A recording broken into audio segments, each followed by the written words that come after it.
jërëjëf Mohamed Kandji ñu ngi leen nuyu ku nekk turam ak santam di leen dalal ci iRadio ak ITV di leen mbégte dalal monsieur le ministre Amadou Tidiane Wondy Baba kenn du ko président de Sénégal yi ndaxte moo nekkoon ancien ministre de la culture du Sénégal nekk na tamit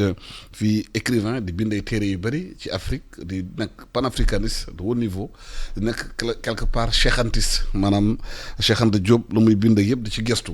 monsieur le ministre gis nañu démb coow jik diggante France ak kii di Mali porté plainte contre France fële ci Nations Unies nee na avion français yi dañuy violer espace aérien am te en même temps France dafay jël ngannaay di ko jox maanaam way fipp yi ñu gën a indi problème foofu Mali France nag depuis démb mu koy démentir di naan ñoom mosuñu def loolu te ñëw nañ intervenir foofu ca Mali te am nañ seen soldats yu mu dee 49 soldats dee nañ foofu pour défendre Mali naka la ñu mën a jàngatee loolu. jërëjëf Alassane.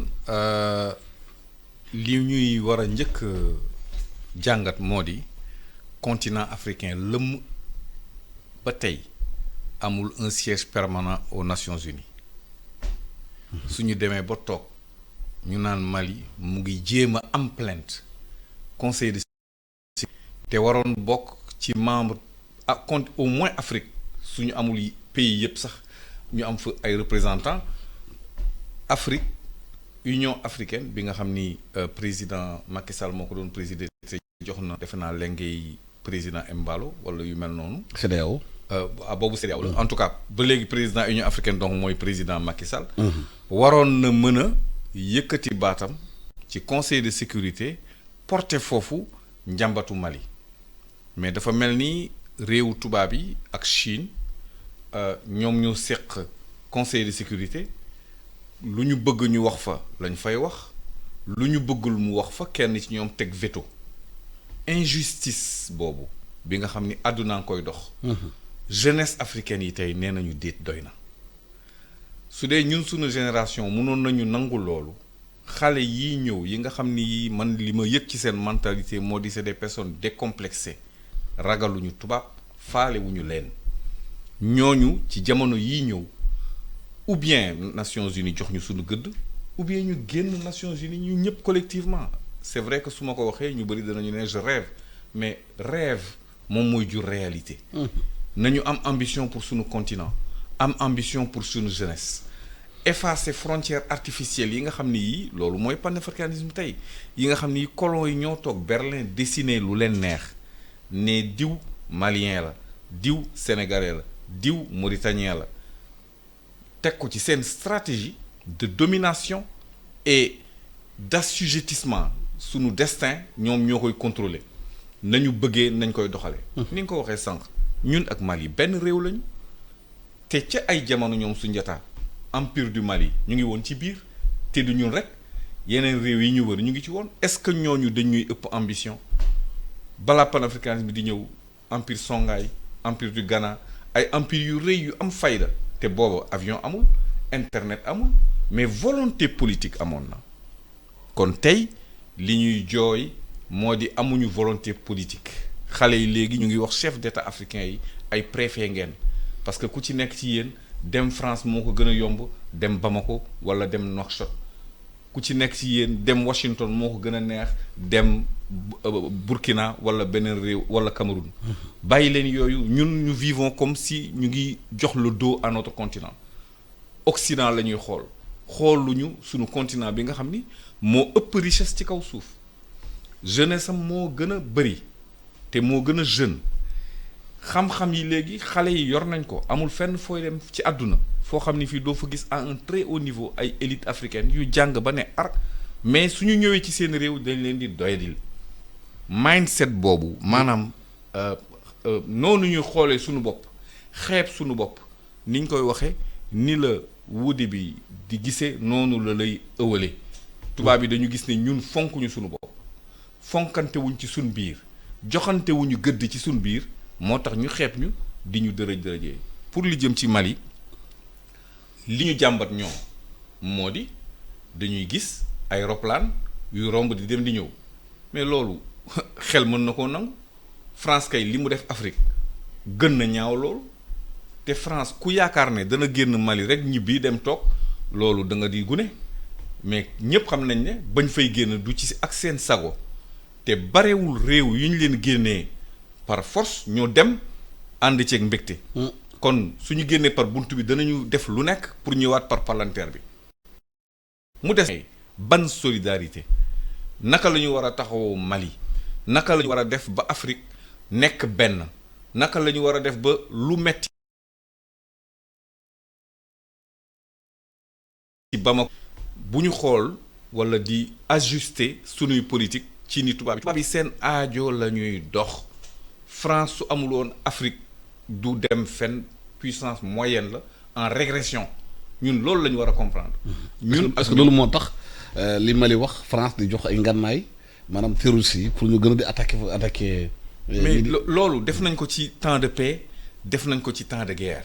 temps de paix bi ñu coloniser jëli ay yeneen xeet dugal leen ci suñu xeet pour ñu nekk seen intermédiaire loolu moo fi indi communauté libano-syrienne après première guerre mondiale bi ñoom ñoo def ay bateau indi fi ay population yoo xam ni léegi suñuy mbokk lañu parce que ay génération jàll na mais histoire dañ ko war a nettali. su loolu weesoo France jóge na Mali physiquement mais ay intérêt mu ngi foofu mu ngi mel ni li xew Afrique du Sud apartheid dafa amoon gars yi xeex ba bëgg a dee politiquement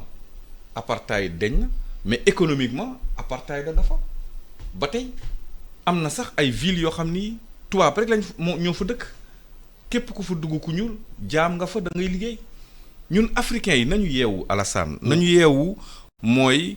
nit du xeeb boppam maam Abdou wax na ko fii ba sonn nit du xeeb boppam soo xeebee sa bopp mbaa nga xeeb sa moroom nit ku ñuul ni yow en réalité sa bopp nga xeeb te yaa ngi jox keneen bunt bu mu duggee. Afrique am na potentiel léegi xam-xam bi mu ngi ci place publique bi léegi da ngay toog sa kër yor sa ordinateur dugg ci MOCC yooyu jàng ba am diplôme te génnuloo sa kër kon xam-xam léegi jafeetul nañu sàkku xam-xam xale yi loolu laa leen di wax bàyyi leen nekk ci TikTok yeeg yi di kii jàng leen. soo leen jàngul te Cheikh Anta Diop ni nga doon wax sànq wax na leen ko jàng leen xam-xam su ko nit amul mënalul boppam dara. jàng leen adduna bi ñi jàng ak ñi xereñ ñoo ko yore ñun ci sunu jeunesse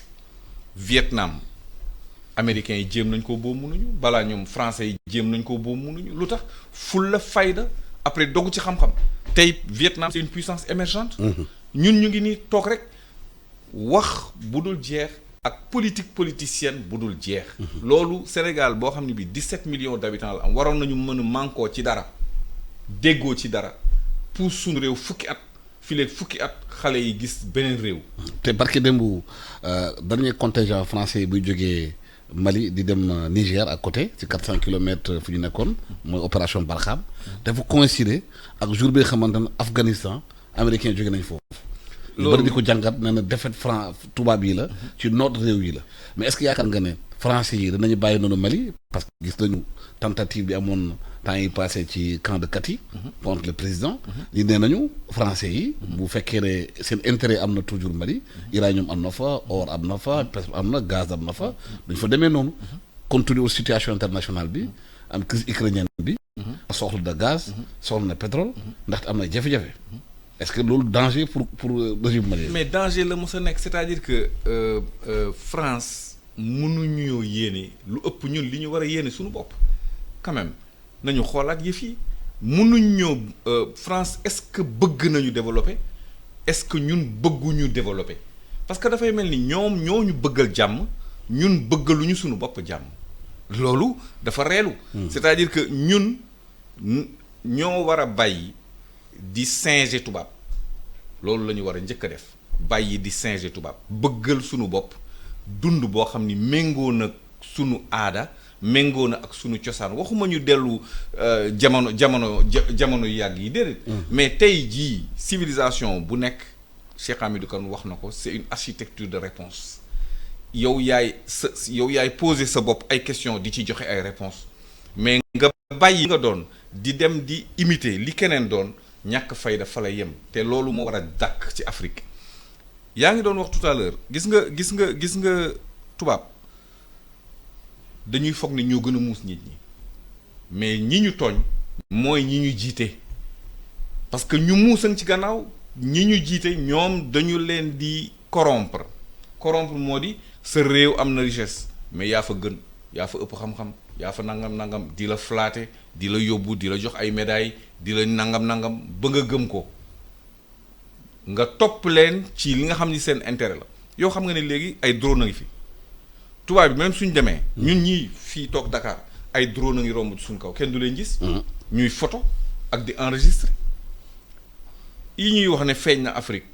or uranium pétrole ñoom bañ ko xamee yàgg na parce que moyen technologique yi ñu am pour identifier ay ressources ñun amuñu ko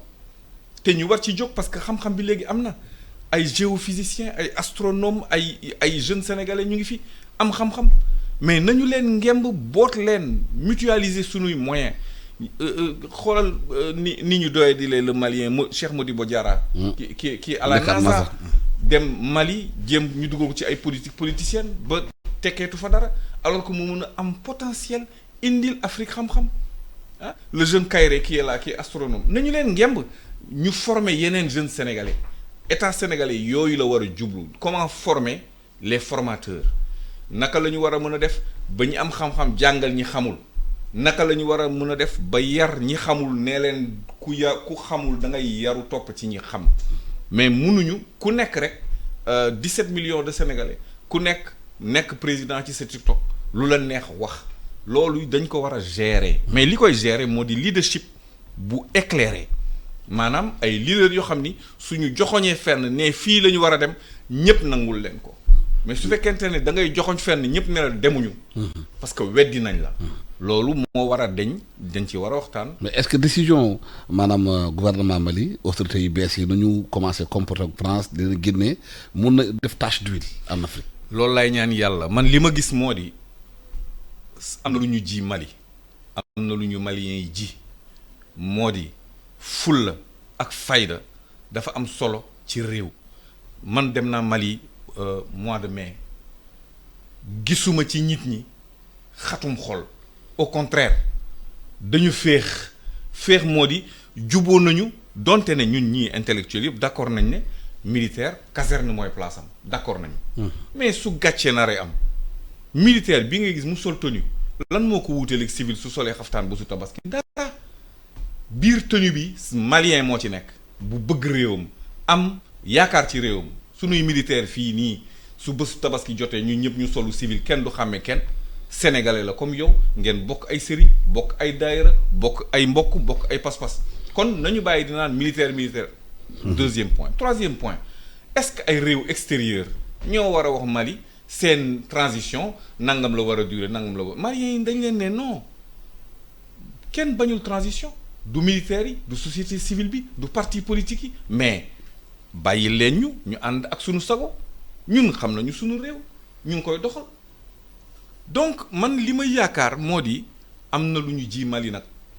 te ñun ñii sénégalais yi ak mauritaniens yi ak guinéens yi ak yëpp danañu contaminé suñ ko neexee suñu naqaree am na fulla bu bees bu africain yi am fulla boobu bu ñu nangu nit ñi dëggate ko ñu rey ñu loolu nit il faut nga am pas-pas. waaw mais bu ñu jàngatee histoire tuuti. gis affaire Thomas Sankara Patrice Lumumba ñi nga xamante dañu doon xeexal pour indépendance Afrique. ñu leen war. seen biir dëkk lañ nekk. mango ay seen nit lañ nekk. waaw ñu bëri dañuy ragal tey que justement que junte malienne bi. ci biir sax seen biir. am ñu fa jóg. xëy na def du savane ni ñu bëgg def. loolu moom danañ ko jéem. jéem nañu ko sax jéemaat dafa antoogul. mais malgré tout li ñu mën a jàngee ci histoire su ma la nee limal ma juróomi président Burkina Faso kenn nga may tuddal Thomas Sankara ak ki ko war Blaise Compaoré mais ci xolu africain yi kan moo ciy dund Thomas Sankara ma ngoog kon Lumumba xale yi léegi am na ñoo ci xam soo leen laajee Mobutu xamuñu ko pourtant Mobutu moo boom Lumumba mais histoire fàtte na ko sànni nañ ko ci mbalit nit ki yaay choisir ci ban posture ci histoire nga bëgg a toog est-ce que da nga bëgg a nekk dans les poubelles de l'histoire ou est-ce que da nga bëgg a dund dans le panthéon des cœurs des Africains loolu moo am solo mais falu rek mais sunu réew bi xoolal fii sunu réew man am naa chance xam président Senghor may nekkee xale président Senghor dund na fi régné na fi mais wool benn xale tey nga laaj ko kan mooy président Senghor duñu ko xam dama ciy jël exemple sama doom bi dudd l'an 2000. benn bés dañu toog di waxtaan ma koy laaj ma koy ne dama war a nuyu ji président bi mu ne kuy kooku parce que xamu ko. ñan ñoo li am solo moo di histoire dafay dox am na nag ay nit yuy jël seen place dans l'histoire ñooñu kenn du leen fàtte France ba tey dañuy wax Napoléon dañuy wax Jules César ñaata président wu France 3e 4e république kenn xamul seen tur donc nit da ngay marqué sa jamono liggéeyal sa askan bu boobaa yàlla dugal la ci xolu nit ñi kenn dootu la fàtte. pour ce qui est du Mali wu Soundiata Keita la ñuy tudd ba tey Soundiata parce que dafa tracé empire dafa liggéey ba pare bàyyi histoire ci Mali bàyyi taarix fii ci Sénégal ñan la ñuy génne léegi ci histoire ay ñoom Thierno Souleymane Baal ay ñeneen ak ñeneen ñoo xam ne ñi dañ fi def jaloore ku def jaloore nit ñi fàttaliku la ku fi deful jaloore ñu fàtte la kon nag Afrique toll na foo xam ni li ñu maliens yi won moo di fulla lu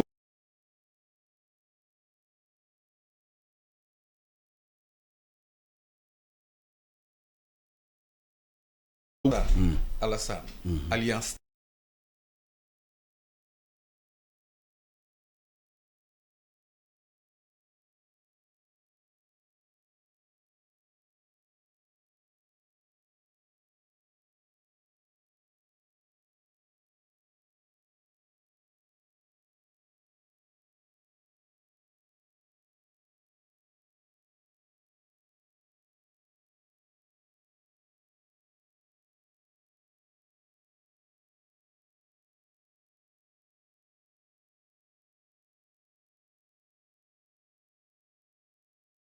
politique àdduna bi ay alliance la da ngay seet kan moo la mën a jàppale ba nga jéggi déeg bii soo ko jéggi nga ne ko nag sama waa ji nañ ñaanalante su fekkee mais buñ jàngatee bu baax pays africains yu bëri dafa mel ni seen sécurité maanaam France a ko yore soo gisee Sénégal base militaire yi fi nekk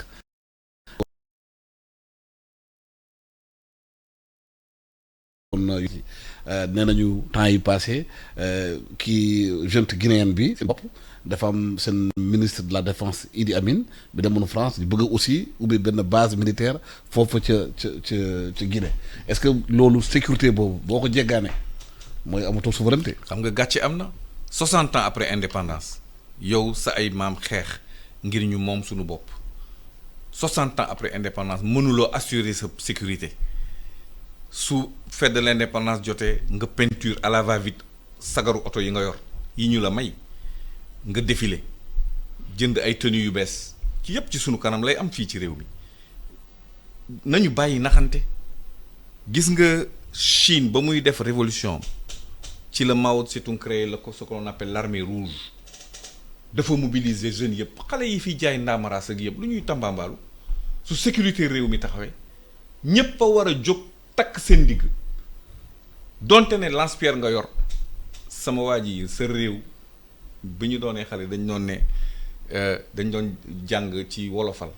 gor ñi jóg leen waxtu jóg dafa jot garabu moom sa réew deret a koy suuxat noot deret a koy dindi dafa am ñun bi ñu nekkee dans les mouvements révolutionnaires et étudiants dañu doon jàng luy suuxat sa dund loolu yooyu laa bëgg ñun collectivement. loolu xale xamatuñu ko. kenn jàngul la loolu ci ñun la ñun ñoo bàyyi suñu loxo suma waa génération laay wax man dama leen di ne ñun suñu karaw yu weex na léegi te coon woy na xam ngeen ne bijaaw mooy tóoru dee kon nañu xool lan la ñu war suñuy rakk yëpp leen suñu leen yebul ba ñu xam ñooy ñan fu ñu dem ñu yàpp leen loolu mooy dëgg mais su fekkente ne ñu ñëpp ku ci nekk sa kër gu rafet nga soxla sa 4x4 bu rafet ngay romb say moroom di leen jaay maanaa fekk nekkoo ci dara collectivement ñun ñoo war a seetaat te li ma lay wax ni nag commencé na sax Mali maliens yi sooy waxtaan ak ñoom damay jël taxi foofu waxtaan laaj taximaan bi yow noo gisee dëkk bi mu ni sunu militaire yaa ngi góorgóorlu loolu rek doy na su ko ñëpp gëmee ba armée bi fusionné ak nation bi xam nga fii amoon na émission bu tuddoon armée et nation armée bi ak nation bi dañu war a nekk benn juboo nga xam ni maa ngi la doon jox exemple Vietnam. Vietnam population bi ñoo jóg jël seeni mété reyante ko ay at mais tey demal Vietnam c'est un pays en pleine émergence réew su amul pas-pas su amul bennoo ci xol su amul leadership bu éclairé nii rek la ñuy def toog fii ñu foog ne problème bu am les bailleurs de fonds problème bu am les bailleurs de fonds waaw newoon nañu ci yañ daan jàng bi ñuy xale ku ñuy noot di noot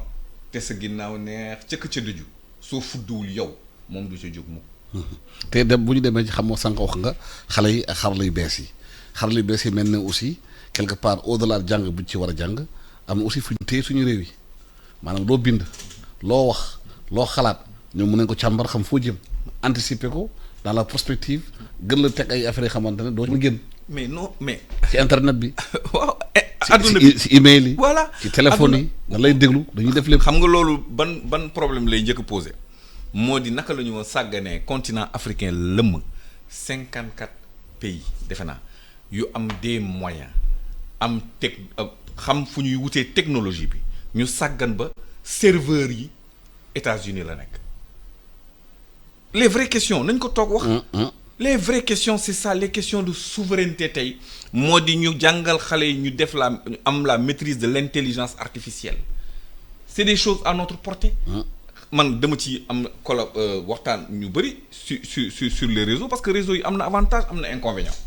mais am na avantage parce que fii ngay toog sa kër benn xale bu nekk Canada Australie am na ay correspondants des jeunes Sénégalais qui sont des ingénieurs high tech en Australie benn tubaab yabu leen fa mais mënuñoo ñibbisi fi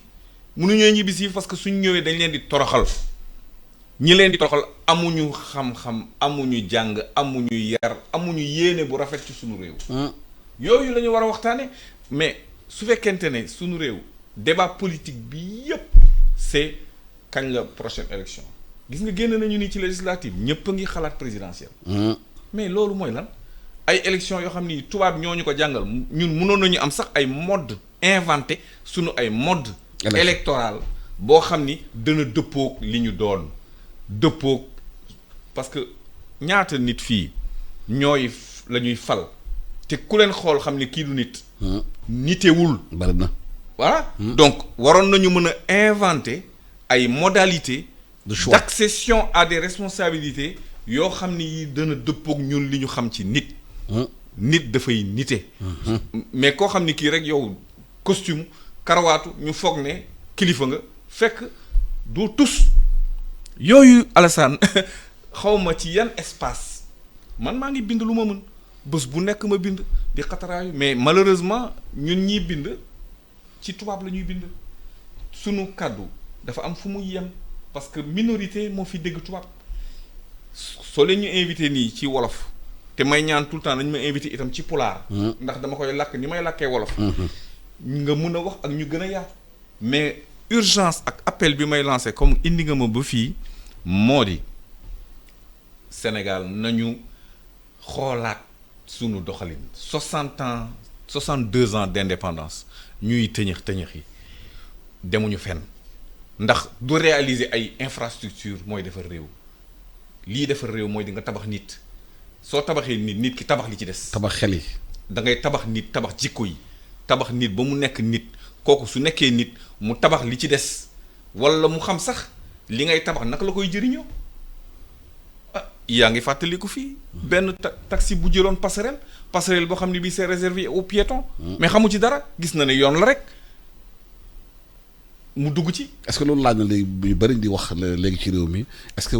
jotul ñu def service militaire obligatoire xale yëpp jaar fa. entre autres c'est-à-dire que li ñu war a xam citoyenneté xam nation bi. entre autres mais gis nga Sénégal ñi fi gën nañ ko wax te de ñi fi gën fu ñu leen tabax ci daara yi. kan la ñuy fàttaliku tey Serigne Touba Alaaji Malick Dabakh demuñu école daara moo wulli seen ruux def leen nit su nitee njàngum tubaab wala ñàkk njàngum tubaab du la texe réussir ñoom Serigne Mboup ñii daara moo leen tabax donc nañu xool sunu li ñuy wax éducation mooy lan xam nga éducation dafa am instruction dafa am instruction école moo koy joxe éducation famille moo koy joxe sunuy fondamentaux réew la ñu war a revisiter te man bokk naa ci yi nga xam ni yaakaar naa ne ni ma la ko waxee montre bi tourné na ba léegi maa ngi moins 66 xam nga soo juddoo am 0 commencé di dem moins maa ngi moins 66 li ci desati bëriwul kon li may ñaan sama borom bi yàlla moo di ñu déggoo ci sun biir ñu waxtaanaat ci sunu réew loolu du politique parce que réew mi la man duma candidat ci dara du tous li ma bëgg mooy réew mi dox xale yi am épanouissement réew mi développé ñu won tubaab ñi ne du ñoom ñoo xam naka la ñuy defaree réew ñoom seen soxla la ñuy dox ñun nañu dox ci sunuy soxla man de loolu rek laa wax. jërëjëf Amadou Tidiane Wone Baba ancien ministre de la culture écrivain dañu waxtaan ak yow li xew Mali nag naka la ñuy mun a càmbare yi fii ba li nga xamante diggante France ak Mali les Maliens yi naan dañoo porter plainte France yi Nations Unies parce que dañuy jaar seen i kaw réew ak seen i maanaam avion ak tamit dañuy aar Russie et surtout nañu mën a gës baax a baax jël indépendance.